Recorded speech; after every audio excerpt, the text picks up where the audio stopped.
Pastor said, laugh. My mama said, laughter is good for the soul. So we're going to go right to the word. If you will, turn with me to Proverbs 3, 5, and 6. Some fast scriptures, so I was shocked when God sent it to me. And have it. Praise the Lord. When you get it, please stand with me in honor of God's word. Proverbs 3, 5, and 6. Amen.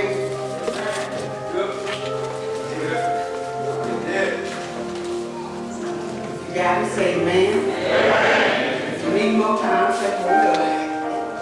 Amen. Everybody's ready to read Proverbs 3, 5, and 6.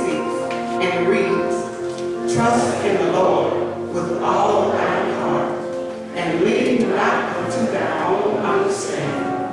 In all thy ways acknowledge him, and he shall direct thy path. Amen. So this morning I want to talk to you a little while on refuse to interfere.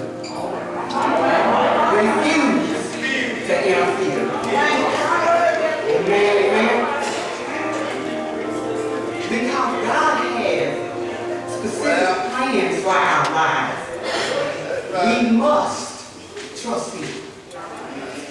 And trusting him can be a little scary sometimes. Especially when you're used to being in control. Because in order to honestly trust him, and in order to trust him, you have to let go. Now, this brings to mind a young lady that was taken to the emergency room. She was a diabetic, but she said something just didn't feel right. So she gets there to the hospital, and the doctors run all kinds of tests, and they come back and tell her that her pancreas has stopped working, and she needs a transplant. They were trying to talk her into doing the surgery, but they said the doctor that performs the surgery is not here. He won't be back until Tuesday.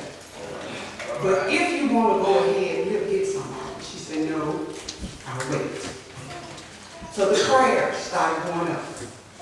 And the prayers kept going up. And the prayers kept going up. This happened on a Thursday. On Saturday, they ran more tests. They came back and told her, your pancreas is working at 50%. But we can still do the surgery if you want to. She says, no, I'll wait. So the prayers kept going up. The prayers kept going up.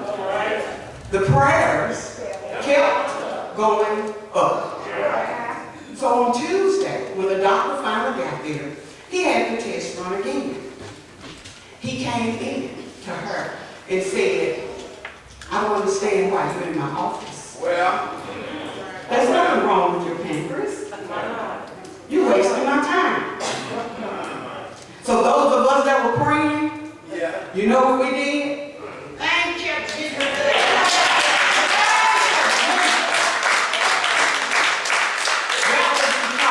She refused to let them interfere because God was working it out for her. So now, I want to ask you to think about those times that you interfered. Gave it to God and took it back. Gave it to God and took it back. Gave it to God and took it back. And I can talk about it. I'm guilty of it myself. But in Genesis 17, what do you do when God promises you something and it's not fulfilled yet? That was Abraham and Sarah. God had told him that he was going to be the father of many nations. Well, he had a child with Hagar, the servant, who was Ishmael. So it was his understanding because God said he blesses the oldest. So he was thinking this will come through Ishmael. God said, no, this will come through you and your wife. And he, laughed, fell on his face and kept praying. But when the angels came and told Sarah you will be a mother this time next year. She laughed. Because at that time, she was 90 years old. She said, Lord, my time of bearing children is long gone. Long gone. But now, she had to wait because they interfered with God's plan by offering the servant to have a child. They interrupted God's plan. God's plan was for him and his wife. So they had to wait. Until 90, they waited.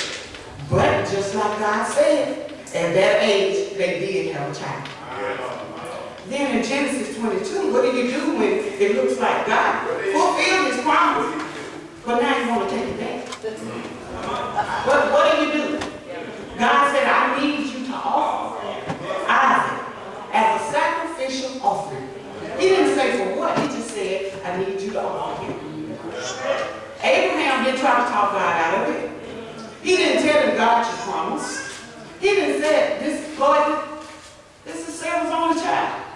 He did. He just prepared to give it back to God. All the way up to the point of drawing back the knife to give him his life. Did he obey God? At that time, that was when God stopped him. You know, that was when God said, I see now that you love me. You're going to obey me. He didn't interfere with God's plan. All right. What about the time when Esther had a nation? The blood of a nation rested on her shoulders. The blood of a nation rested on her shoulders. She was the one that was going to have to speak for the Hebrews. Because that was a man in the palace next to the king that was telling the king, they're planning an uprising. They want to overthrow you. They don't want to serve you anymore. They want to take over. And the king was listening. But Mordecai came to Esther and told her, you got to do something. You're closer to him than anybody. We need you to speak up now. At that time, it was forbidden for women to speak anywhere. They were not allowed. And in order for her to get this pretty much on the book, she had to speak to him with an audience.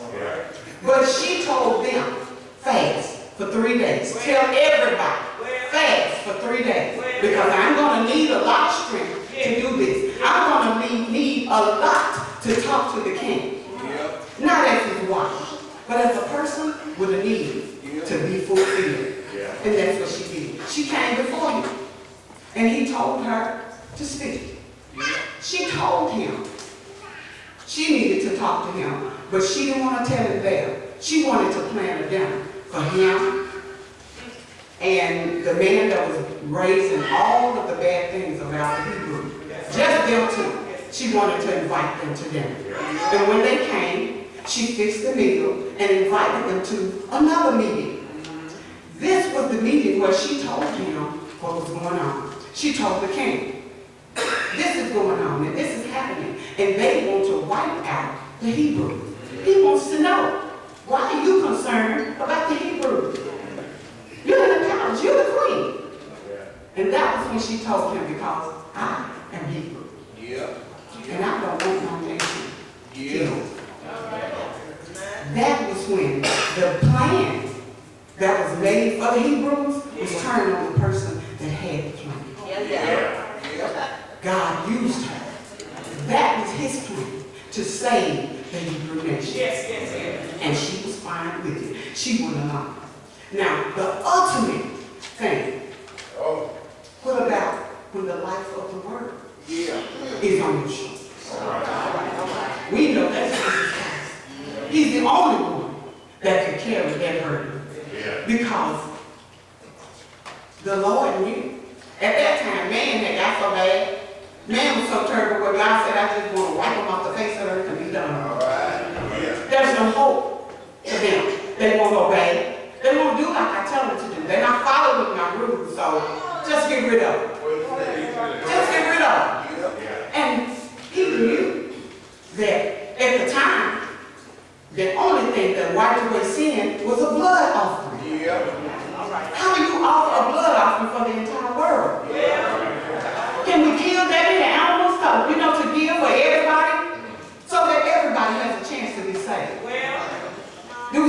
them in animals? How would you like to have to give an animal sacrifice every time you sing? Because that's what they had to do. So they knew, oh yes, they knew. And when I said they were saying God, Jesus, Holy Spirit, because they're one. They knew this has to be a blood that will cover thousands and thousands and thousands of years. Not people, years. So this has to be a blood of that sort. Now, I've heard different preachers say that, they considered a lot of people before it got to Jesus. I've heard a preacher say that they considered Noah. But he said Noah can't go. Noah got drunk when he got out the ark. We can't let Noah go. Noah might get discouraged and start drinking again. He forget about it, saving the people. So we can't let Noah go.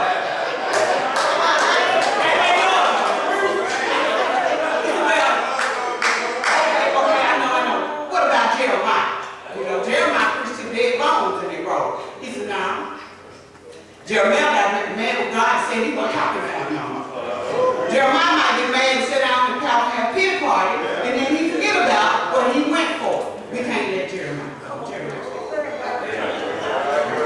What about Solomon? Solomon, his wife came. He's white. But Solomon had 700 wives, 300 concubines. A pretty woman might pass by Solomon, he forget about what he told her.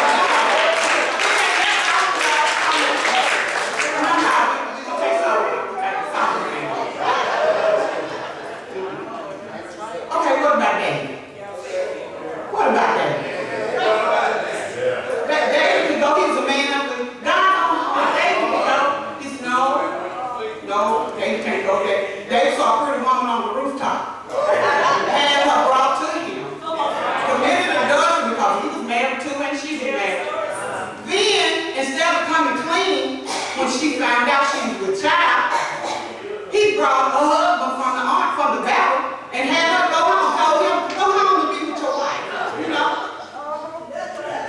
But he was so faithful to David until he wouldn't even sleep with his wife.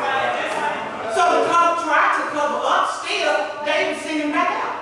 And he told the head of the army, put him on the front, where it's the most dangerous. I can't let them know that, I slept with her and now she's with child. I'm the child long as her husband is alive. So he had a husband like that. And then he married, now, David can't go. David cannot go. Can't go. Finally, Jesus said, well, I'll go. All right. I'll go. Yeah. I'll go. Now, the requirements for Jesus coming, he had to think about first, he's got to be born as a child. Yeah. All right. Got to be born as a child. Yeah. Born as a child. Okay. Jesus can do that. He won't interfere. All right. Then you got to grow up with an earthly father. You got to realize Jesus was there when God, when the world was created. So now you got to listen to somebody else. You got to obey this man. Yeah. That's hard. It's kind of hard. All right. Oh, okay, but Jesus did. He didn't interfere. He said now, Jesus was followed. When he started to preach, he didn't preach as an adult. They say when he was left behind. Yeah. And then it took them 2 days to realize that he was missing. Can you imagine? I'm sure parents, you can imagine your child is missing. Not for a little while, but 2 days. And you didn't notice that he was missing. Not that they were bad parents, but I'm sure all the children were together, just like we would be as children. We all come together. And because he knew that they were leaving, they automatically assumed he's with the children. Yeah. But when they went to check for him, he was there. But now when Joseph found him, his remark was, where did you think I would be? I'm in the temple, teaching my father's business. I'm teaching the word. But as a parent, he had to do what his father said to do. He said, now as a man, you're going to be followed. For the good you do, or just to find fault. evil, you're going to be followed. Yeah. And still, Jesus didn't interfere. He said you're going to be lied on. Yeah. Out of jealousy, or just plain evil, you're going to be lied on. You got to be able to handle that. And still, Jesus didn't interfere. All right. Okay? There were false accusations by church people. Not just church people, but the church leaders. Lied on it. Because they wanted to get rid of it. Still, Jesus didn't interfere.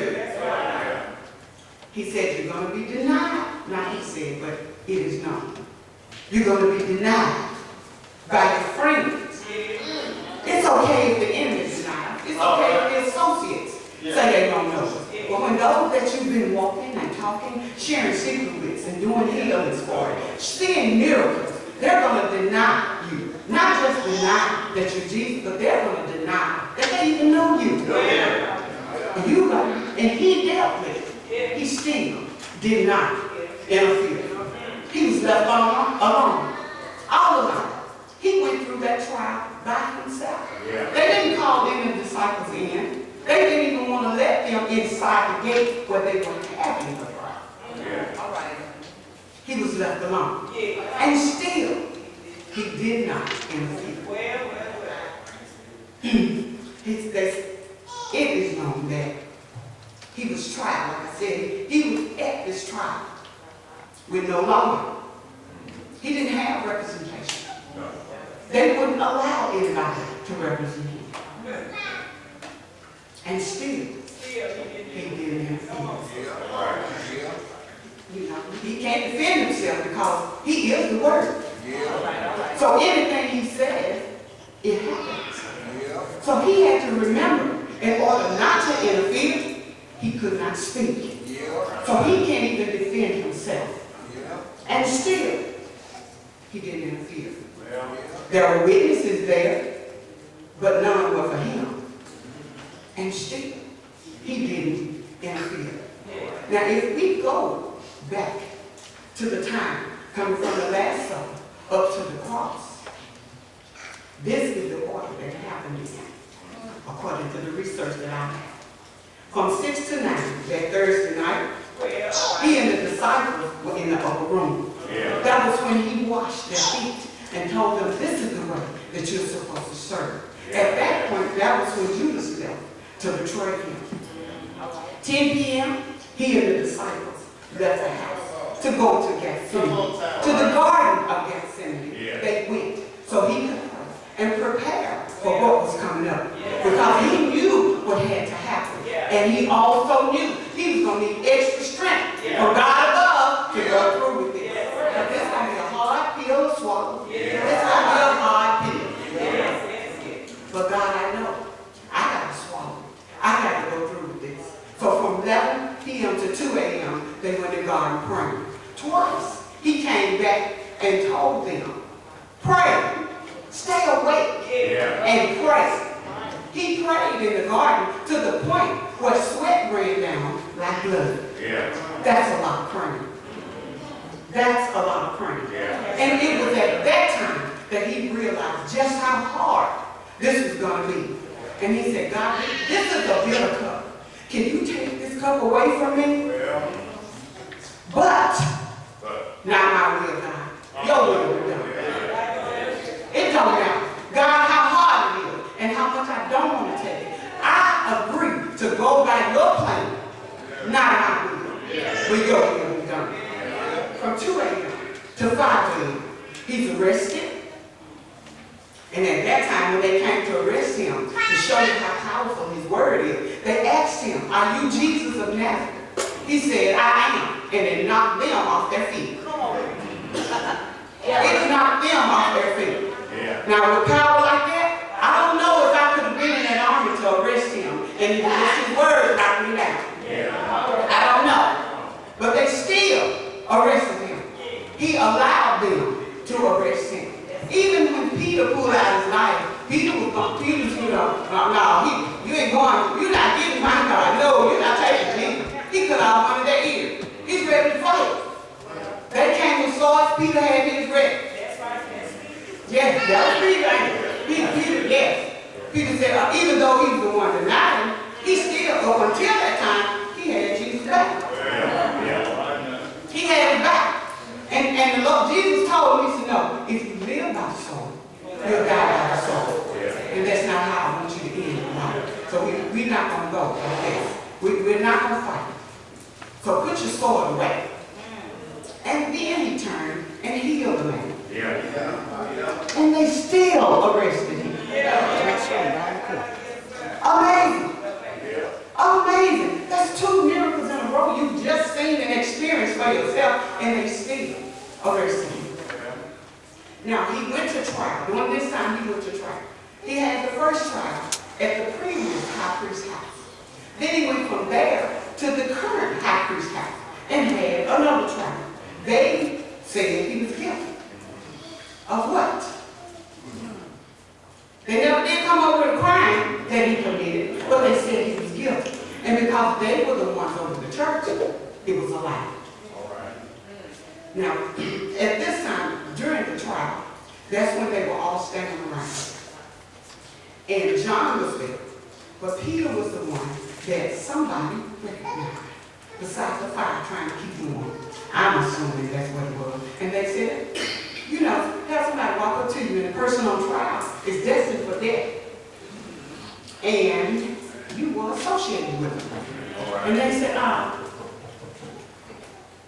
didn't I see you with Jesus? I remember on the mountain when he was teaching about healing. You were with him.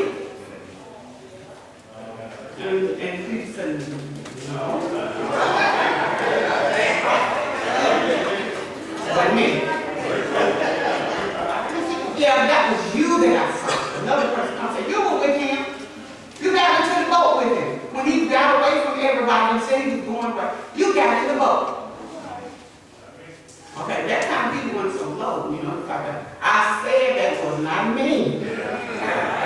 You got to be losing it. No, she crazy. That's what I mean. Yeah. Then the third person said, yes, that was you. That was you. I remember you. You were with him when he fed the 5,000 people. With the, 5 fish and 2 loaves of bread. You were with him. He said, that was not me. I don't know the man. I don't know what you're talking about. It was at that time that the cock crowed. And Jesus turned and looked at him. Because he had told him, he said, Peter, before this is over, you'll deny me. No, Lord. No, Jesus. No, I love you too much. I would not.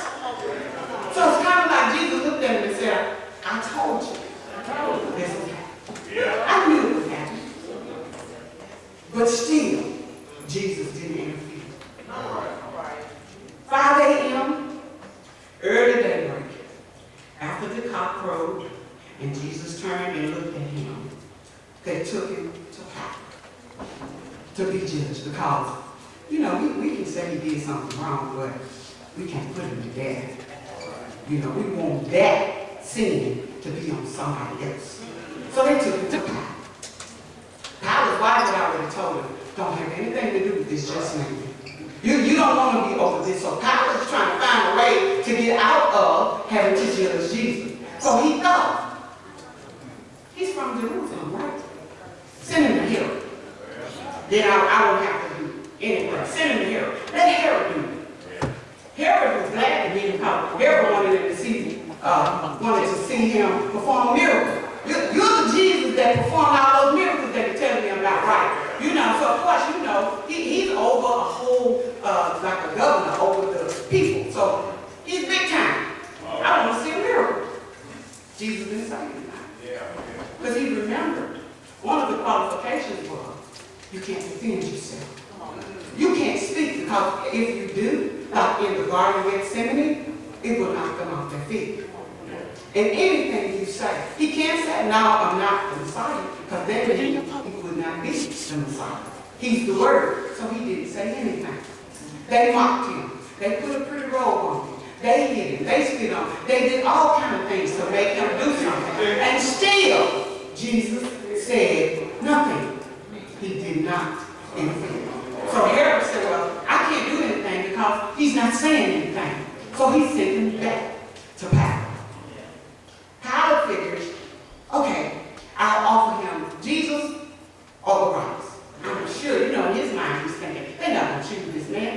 raped and killed in their neighborhood. They're not going to choose him. They'll let Jesus go. So he gave them that offer. They said, we choose Brodie. And he said, what? I thought this was your king. They said, we only got one king. That's Caesar. He's not out there. So, again, Pilate take things into his own hand. He sent him to be flogged. They call it flogged, which is 40 stripes minus 1. Because they figured that 40th one would kill him. We don't want you dead. We just want you close to death. You know, just as close as possible. We want you there. So you'll do something. Now, this flogging was not like the normal one. It was not like that. No. They stripped him. They whipped him. They mocked him. They put a robe on him.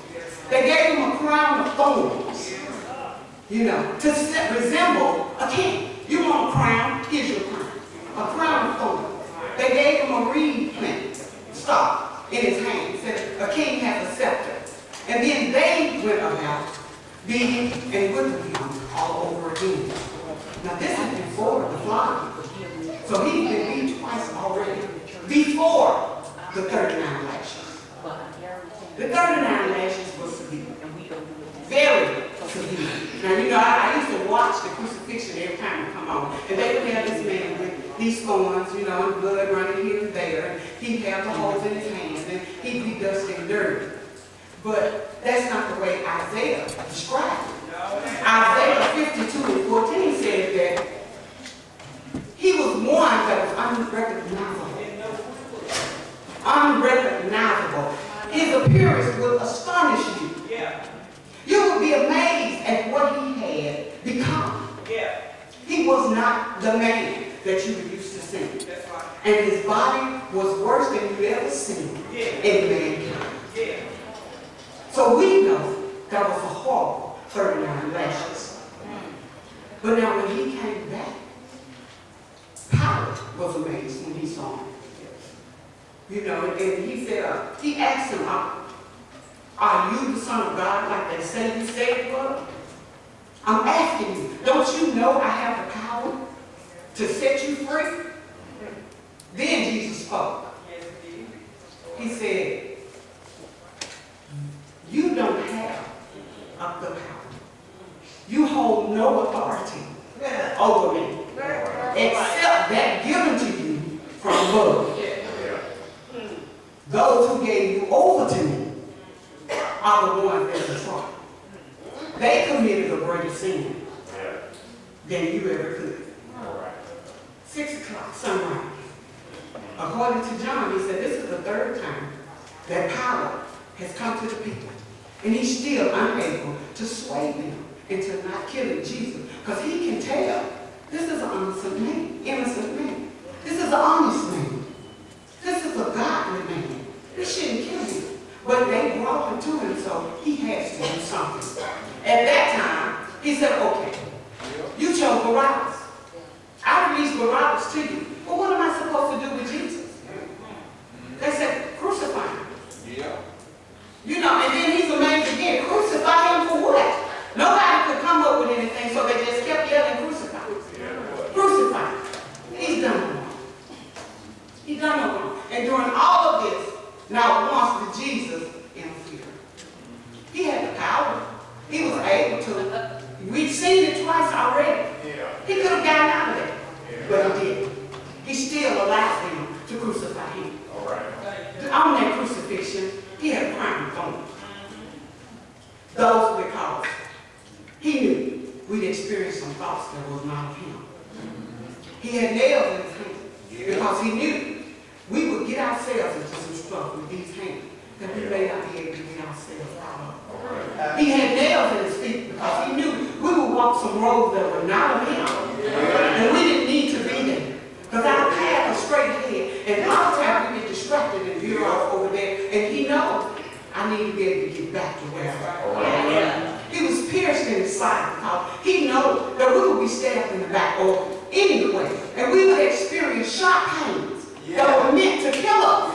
But because he's on our side, he didn't get that job done. He knew that we were going to need him. And during all of this, still, he did not interfere.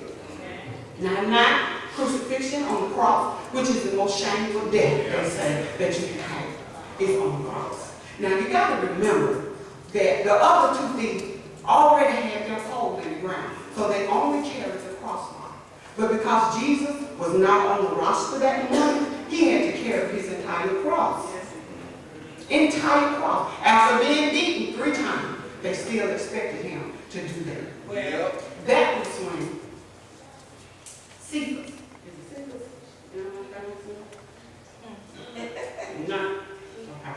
That's when he got hit. They pulled one of the men that was out in the crowd. Simon, okay.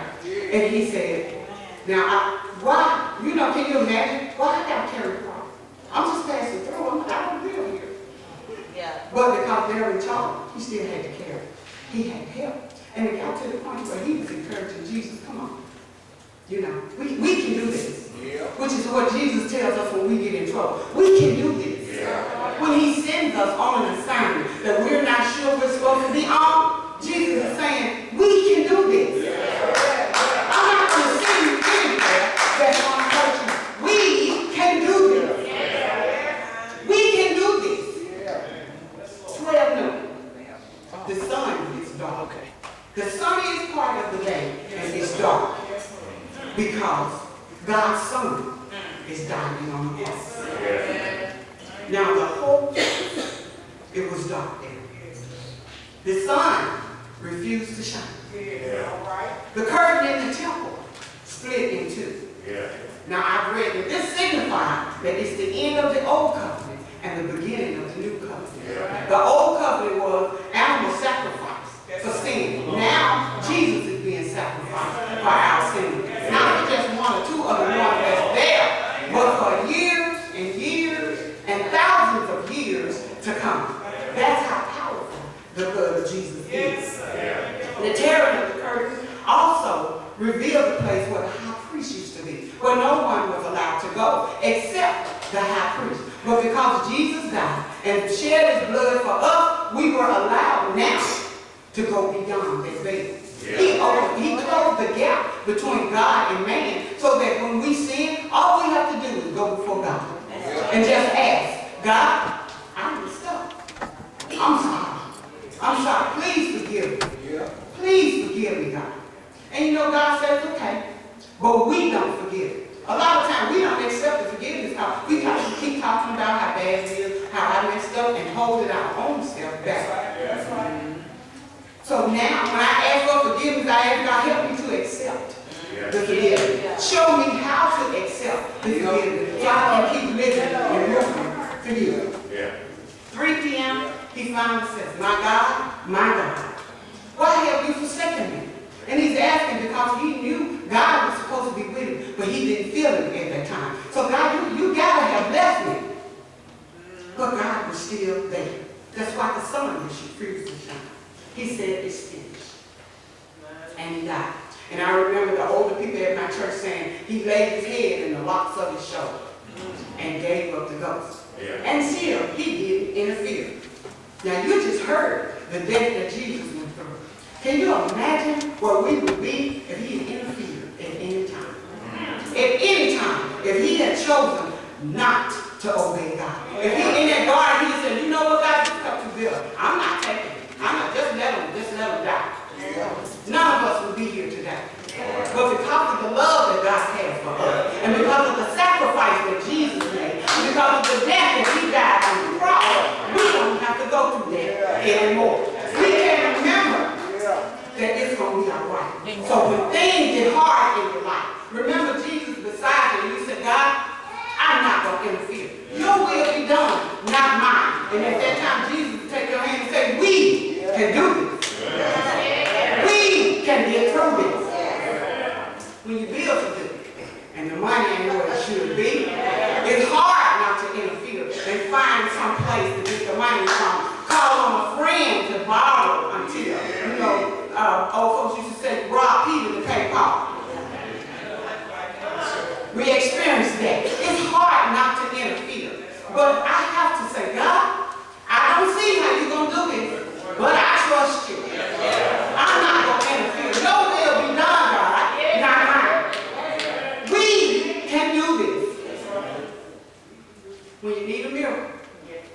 and it don't seem to come. You have got to still trust God.